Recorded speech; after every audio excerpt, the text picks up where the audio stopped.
it might take a while. Ambassador Ido Aroni is Israel's consul general right here in New York, and Israel has one of the most sophisticated armies in the world. It's a pleasure to have you with us, sir. Thank you. So why has it been so hard to end that particular missile strikes and the threat?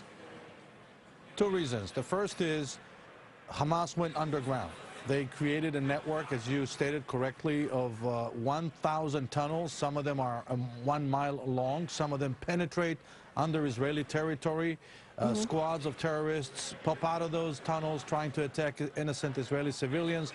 Many of those tunnels are actually being used as storage facilities. That's one reason. The second reason, which is more important than just the need to have troops on the ground, is the fact that we are operating in the most surgical fashion possible in order to minimize loss of life of innocent people. This is perhaps the most transparent military operation of late. We took the time and the energy and the resources to inform the residents of the Gaza Strip about our intention days ago.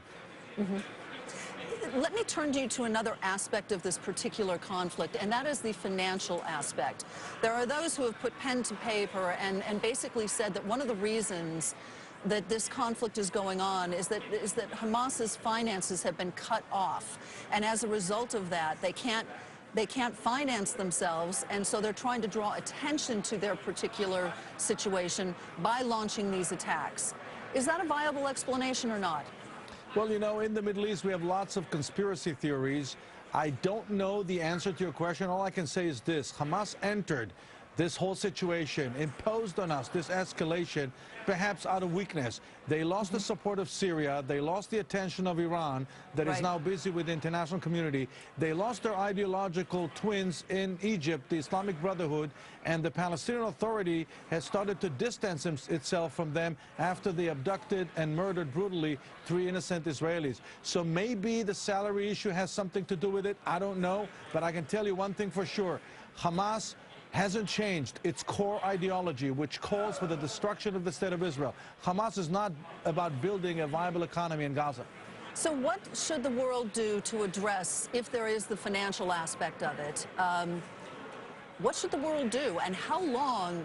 Prime Minister Netanyahu has said that this may take a while. How long do you expect this particular conflict to go on? You're asking two different questions. The first is what needs to happen.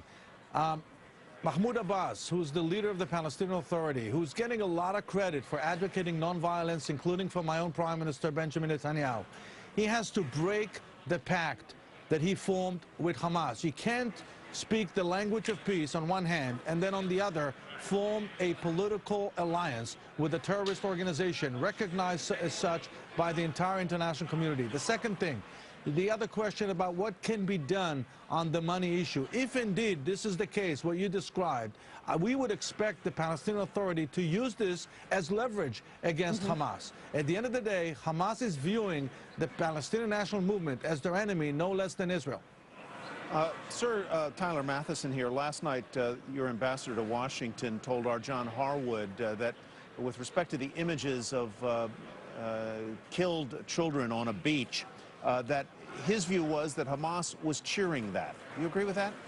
Well, you know, former President Bill Clinton just gave an interview in India. I just saw it before I came into the studio, where he actually said very, very clearly that this has been Hamas's strategy for a long time.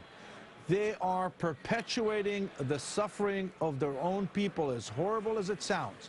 This is what they do. And why? Because of this ill-conceived notion that this may put pressure on Israel, international pressure, maybe further isolate Israel politically. Well, let me tell you, we're not impressed by this. We will do whatever we can to protect our people. 1,500 rockets in 11 days. Believe me, these are not fireworks. These are real rockets that are meant to kill real people. Mr. Ambassador, I know you're a very busy man, especially at this time. Thank you very much for spending time with us on Power Lunch. We appreciate it. Thank you. Ty? All right, Sue, trouble on board for FedEx, the world's second